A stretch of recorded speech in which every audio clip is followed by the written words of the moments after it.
Happy weekend bafowethu lapha nikhona. Nansi indaba. Uyazi bafowethu mina I strongly believe ukuthi ungaba sikho lapha esikhona.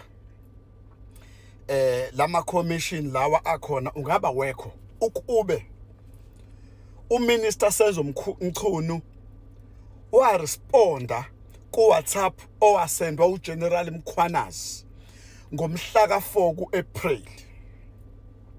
Lapho khona uGeneral Mkhwanazi owayemcela khona ukuthi ucela ukuthi bahlangane ngoba khona izinto ezingamphethe kahle eseyidisturba nefamily yakhe izophazamisa nophiko labo lezokusebenza.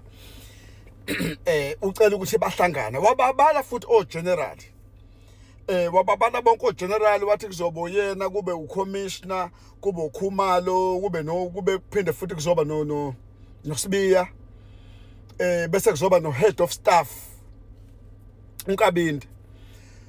Ogcina abaliwe lapho yilo Brown Makgothi. WhatsApp esendwe njalo ngomhla ka4 April. Bala ke nabo mfowethu. April, May, June, July. Kuthe ngoJuly 6. July 6. Lasha ibhomu.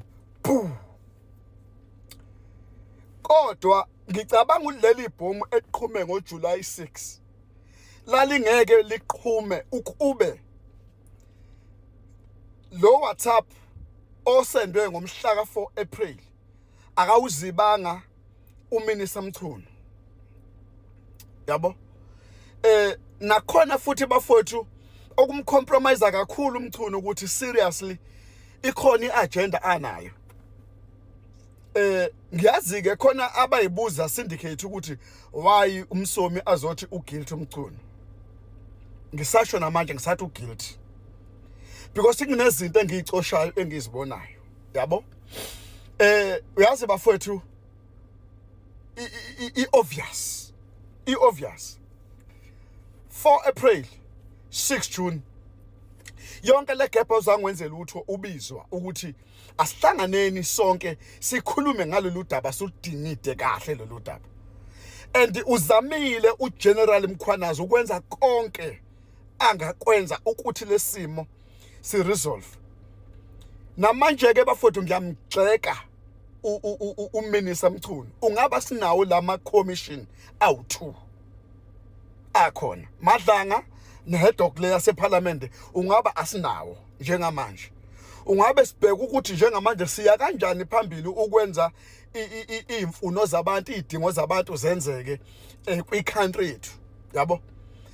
So kahle uMinister Mchunu now has cost the country.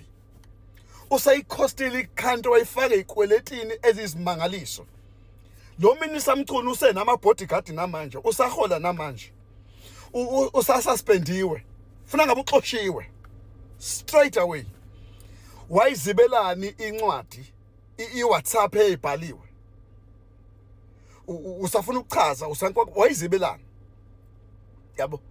Kwathiwa akabe khona ke lo Brown Makgothi ngoba kunama consistent WhatsApp owakhuluma no Brown Makgothi. Lo Brown Makgothi unokuxhumana nerelationship naye ni exchanger ama WhatsApp ukuthi awuchaze ngale ncwadi ukuthi wayithola kuphi. Wawunelungelo lokuthi ke ukuchaze kuhlangene oGeneral njengoba wecela ukuthi nihlangane uGeneral Mkhwanazi. Awukwenzanga lokho Minister Senzo Mchunu. Ayike bafowethu usaphindeka futhi yena futhi uMinister Mchunu waveza ngokuthi upresident weCountry Ramaphosa uaware uyazi wavuma. Enye ke futhi indaba ke futhi manje leyo. Enye ke inkinga ke leyo. Esesibhekene naye ukuthi umongameli wezwe uyazi ngalolu daba and walivuma. Ubuzi umbuzo nganingi izolo. Wayazi waba aware wavuma ngalento? Yes or no minister? Yes. Izothiwa lento bafowethu. Sisenkingeni. Yabo. Uyabona ke manje ukuthi isifaka umongameli ukuthi wavuma umongameli. Lo ngameli okuyena wathi kumele makwenziwe something ngale political killing. okuyena owafuna ngempela le task team ukuthi ifonywe yenzeke. And then lo now asemqashile uminister wakhe emqashe ngesikhathi esincane usebonda ifanele ngoba ibiphazamisa izinto abazenzayo ngale ekhoneni iphazamisa ophuza umfriend bakhe. Bafowethu si country bafowethu, we owe to General Mkhwanazi. Si country South Africa, we owe to General Nhlanhla Mkhwanazi. Baba General Mkhwanazi, we salute you, sir. We appreciate you, sir. And we pray ukuthi uNkulunkulu akusize, akuvikele. Avikele konke kwakho, yonke into yakho ayivikele uNkulunkulu. We need leaders like you who keep the principles. General Mkhwanazi, my sir,